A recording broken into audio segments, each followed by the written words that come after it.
E aí, gente, tudo bem? Sejam bem-vindos e bem-vindas a mais um vídeo do Parabólica. Eu sou o Pedro Renó, professor aqui do Parabólica, e hoje a gente vai falar sobre os primeiros dados apresentados algumas semanas atrás, finalzinho de junho, sobre o Censo Demográfico 2022, ali do IBGE, sacanagem, mas do IBGE. E a gente vai falar um pouquinho sobre isso. Na verdade, esse vídeo a gente sempre que saírem dados novos, resultados novos da pesquisa, a gente faz um vídeo aqui quando tiver alguma coisa relevante aqui. Na verdade, quase tudo vai ser relevante. E o objetivo desse vídeo é tentar mostrar para vocês quais as mudanças em relação ao censo 2010 e pensar o que o censo 2022 tem a nos dizer. Então já se inscreve no canal se ainda não for inscrito, curte esse vídeo, porque tem história, filosofia, sociologia, conhecimentos gerais, geografia, tem muito conteúdo. Esse conteúdo aqui é completo para o Enem e os vestibulares, tá bom? Vamos então falar sobre o censo, os primeiros pontos levantados aí, divulgados pelo censo 2022. E é o seguinte, esse censo aconteceu em 2022 e não em 2020, o censo é de 10 em 10 anos, então agora o antepenúltimo, o penúltimo, né, que foi 2010, esse agora deveria ter sido em 2020. Por que que não foi? Por conta da pandemia. E até mesmo por conta da pandemia, a gente presenciou ao longo aí desse processo dos agentes uma dificuldade nas pesquisas, uma dificuldade nas entrevistas, pessoas que não recebiam na casa. Ele só foi em 2022 quando você já teve um aval, né, da própria Organização Mundial de Saúde, todas as áreas competentes da saúde. E aqui em casa, por exemplo, a gente recebeu a gente do IBGE para poder fazer a entrevista. Primeiro ponto, e já é um ponto que ele dá uma surpreendida. O Brasil chegou a mais ou menos cerca de 203 milhões de habitantes. O Brasil chegou então a cerca de 203 milhões de habitantes, mais ou menos também, mais ou menos ali, 12 milhões a mais do que você tinha no censo de 2010. Então, no censo de 2010, o Brasil tinha quase 191 milhões, eram 190 milhões, 700 e tantos mil, e uns quebrados. Então, quase, estou arredondando aqui o número para vocês, quase 191 milhões. Agora, para 213 milhões, a gente teve aí um crescimento populacional de 12 milhões de habitantes. Aqui já é um ponto que surpreende. Por quê? Porque, segundo especialistas e a própria projeção do Instituto Histórico Geográfico, é isso mesmo? Instituto Brasileiro de Geografia e Estatística, não é o IHGB, ele tem uma relação. O IBGE, a estimativa é que o Brasil crescesse mais do que isso, tá? Então a gente teve, a estimativa é que o Brasil crescesse 4,7 milhões a mais do que esses 12 milhões. Então o Brasil cresceria lá 16,7 milhões ou quase 17 milhões em relação à demografia, em questão populacional. Esse crescimento registrado é o menor crescimento desde 1890, desde lá do século XIX, desde lá dos primeiros anos da República. Então, o menor crescimento populacional da história do Brasil. Logicamente que isso tem a ver com taxas menores de natalidade, taxas maiores de mortalidade também. Então, taxas menores de natalidade, nasce menos gente e morre mais gente. Tá? Então, nasce menos gente, morre mais gente. E é isso mesmo? Espera aí, que agora eu posso ter me confundido. Morre mais gente, nasce menos gente. Só que a gente ainda não tem os dados de outros ramos da pesquisa para a gente entender melhor, tá? Então, por enquanto, eles estão meio que nebulosos para a gente entender o porquê disso. Pode ter a ver também com esses últimos anos aí, que foram os anos da pandemia.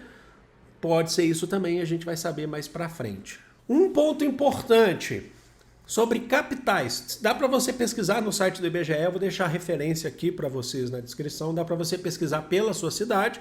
O site do IBGE é muito grande, tem muita coisa, mas eu já deixo direto a página para vocês, que você já tem inclusive arquivos em PDF, se vocês quiserem procurar, e alguns outros sites que dá para fazer uma pesquisa também, que eles estão dando suporte. Algumas capitais extremamente importantes tiveram redução da sua população e outras crescimento. Então, por exemplo, O caso de Salvador teve uma queda de 9,6% de pessoas. Pessoas que saíram, ou migraram, morreram, saíram de Salvador. Porto Alegre, 5,4%, a população de Porto Alegre diminuiu. Enquanto outras, inclusive é um ponto importante destacar que Salvador era a terceira maior capital do Brasil. Ela perdeu esse posto para Brasília. O Centro-Oeste, inclusive, foi a região que mais cresceu. Outras cidades, como por exemplo São Paulo, teve um aumento de 1,8%. Comparado em São Paulo, isso é quase imperceptível, né? Se a gente olhar para São Paulo pelo tamanho da capital de São Paulo. Campo Grande teve um aumento de 14,1%. E Manaus, 14,5%. Sem contar Brasília, que eu falei para vocês, 9,6%, e João Pessoa, na Paraíba, 15,3%. Aqui eu citei, então, duas cidades dessas de crescimento. Eu citei uma cidade do Sudeste, que é São Paulo, então é previsto esse crescimento, ainda que pequeno, comparado, né, ao que se espera de São Paulo, e duas cidades do Centro-Oeste, Campo Grande, que teve 14,1%, e Brasília, 9,6%, uma do Norte, 14,5%, que foi Manaus, e uma do Nordeste, João Pessoa, com 15,3%. Ou seja, o Sudeste, se esperava um crescimento maior, por exemplo, do Sudeste, não foi o que aconteceu. O Centro-Oeste foi a região que mais cresceu. Alguns estão falando que é por conta de uma questão central, tanto de Brasília quanto também por uma questão do agronegócio, do crescimento do agronegócio, mas a gente vai saber esses dados mais para frente também. Importante destacar, falando sobre isso, é que o crescimento no interior populacional foi mais significativo do que o crescimento nas capitais. Então, as pessoas estão procurando de alguma forma, aí falando é só um dos motivos, tá? Porque não existe só um motivo, uma vida menos na capital, mais no interior, por algum motivo, ou pode ser por questão de violência, como eu falei para vocês, ou alguma região do interior que você pode ter um polo industrializado.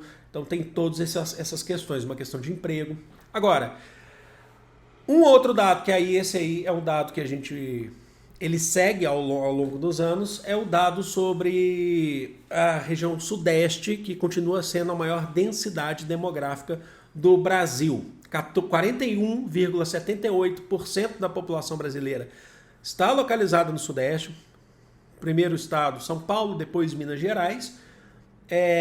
O Nordeste é a segunda região do Brasil com maior densidade, com 26,91%.